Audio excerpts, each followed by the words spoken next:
Hi, I'm Michael, and this is Carelifornia. And needless to say, last night's debate was unprecedented. It lacked the pomp and the circumstance, the formality and the finesse of a presidential debate from years gone by. From the very first moment, it devolved into what appeared to be a bare-knuckle brawl. In fact, perhaps it would have been better if Joe Rogan did host a debate instead of poor Chris Wallace, who could do little to moderate, let alone get dragged into the debate himself. Despite the rancor of the debate, it really was light on solutions and heavy on attacks. But two main themes really had woven themselves through the entire debate. These were healthcare and the economy. So today we are talking about last night's debate and how healthcare and the economy have become the main focus of this debate. Now this is your 5-minute daily dose. So let's make this quick. But before we do that, if you like this information, if you find it interesting, if you find it helpful, please don't forget to like and subscribe. That way you can get updates when our newest and most informative videos become available. First off, all I can say is wow. The debate last night definitely started with a bang. A question about the Supreme Court judge confirmation ends with insults flying back and forth. At one point, President Trump had accused Biden of graduating at the bottom of his class. And Biden flat out said that Trump was the worst president our country has ever had.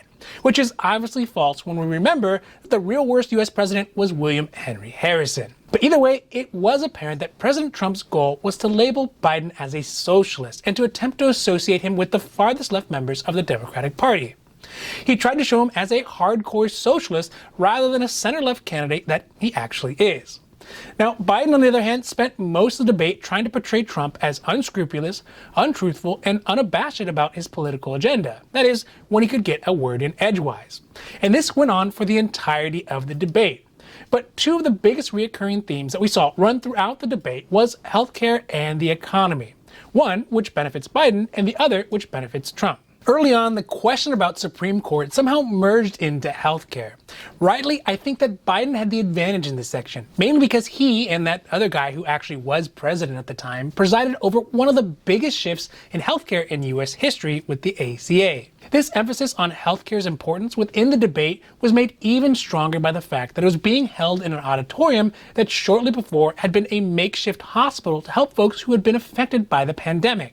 Biden also scored some good points when he called out the president for consistently trying to burn down the ACA, but not having any real replacement for the millions of people who would lose their healthcare coverage if the current GOP lawsuit against the ACA is successful. Now, to be fair to Trump, in the last month or so, he has made at least shallow attempts to bring down the cost of drugs and protect pre-existing conditions through executive orders.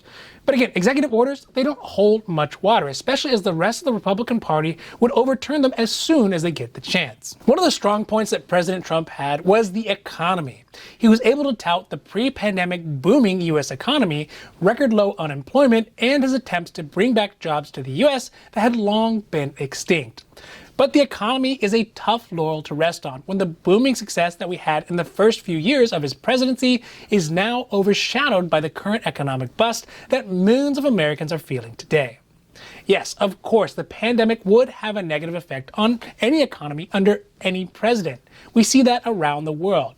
So in that regard, the blame doesn't lie solely on the president. But as the president, he is responsible for all the goings-on in the country and ultimately culpable for whatever happens during his term. While Biden, on the other hand, may have helped to lay the groundwork for the booming economy, I lived through 2008, through the economic crisis, and can say that with Biden as the second in command, the U.S. economy was anything but good. So in that case, I feel that Trump had a much stronger showing with regards to the economy. So overall, this was the first of 3 debates, and next time it may be better served to get a lion tamer for a moderator than a Fox News pundit. That way they can at least try to keep the debate focused and under control. Both candidates, unfortunately, are apt metaphors for the political environment in our country right now. The divisiveness of this election is palpable, and really, I'm not sure anybody wins in a situation where the potential leaders of the free world cannot maintain any sort of mutual civility and decorum. This isn't reality TV. Debates shouldn't be like the major meltdowns that happen every season on MTV's Real World. Rather, they should be more like the polite disagreements from the Antique Roadshow when an expert undervalues somebody's grandmother's favorite teapot.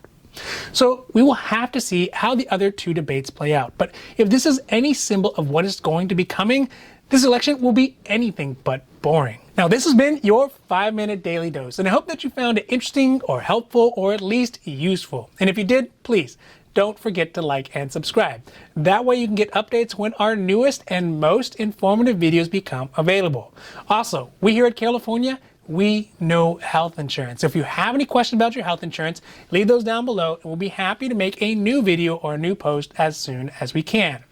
Now, other than that, I'm Michael and this is Carelifornia, wishing you a happy, healthy